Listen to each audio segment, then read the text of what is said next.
इंतजामिया और पुलिस को बड़े वाज़े अंदाज में कहना चाहता हूँ, वक्त एक जैसा नहीं रहता।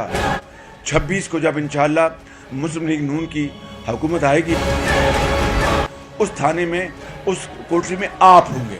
जो हमें बताते थे कि एहतजाज इंतशार होता है, इन्होंने एक तूफान खड़ा किया, 126 दिन का धरना दिया, फिर दूसरे आ गए कफन पोश या कब्रें खोदी गई, एक तमाशा लगा दिया इन्होंने। अब खुद एहतजाज करने निकले हैं।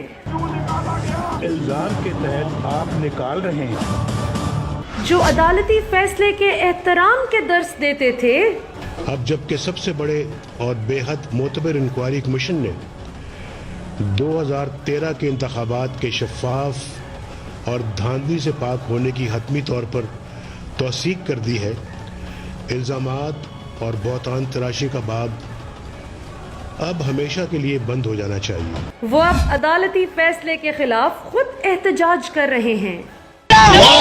हमें जान से प्यारा जो रियासती निजाम कायम रखने के दावे किया करते थे, अपने कैपिटल को प्रोटेक्ट करना, पिंडी और इस्लामाबाद के 50 लाख शहरियों की जिंदगी को रवां दवा रखना, स्कूलों को खुले रखना, अस्पतालों को खुले रखना, ट्रांसपोर्ट को चलते रहने देना, शहरी जिंदगी को डिस्टर्ब ना होने देना हुकूमत वक्त की जिम्मेदारी।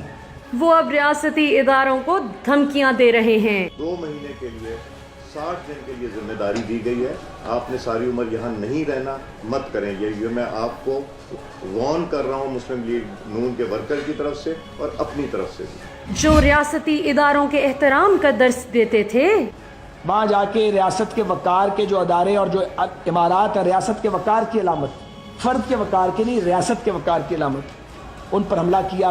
वो अब रियासती इदारों को धमकियां दे रहे हैं। इंतजामिया और पुलिस को बड़े वाज़े अंदाज में कहना चाहता हूँ, वक्त एक जैसा नहीं रहता। दूसरी जमातों के कारकुनों की पकड़ धकड़ करने वाले अब अपने कारकुनों की गिरफ्तारी पर रो रहे हैं। और ये छेड़खानी की जा रही है और हम हैरान है कि ये छेड़खानी क्यों की जा रही है। इस वक्त एक मुजरिम के लिए रियासत की बुनियादें हिलाने वाले मुनाफिक माजी में इंसाफ के हुसूल के लिए चलने वाली तहरीक को इंतशार कहा करते थे। कोई शर्म है ना हया, मुजस्सिम बेशर्मी है।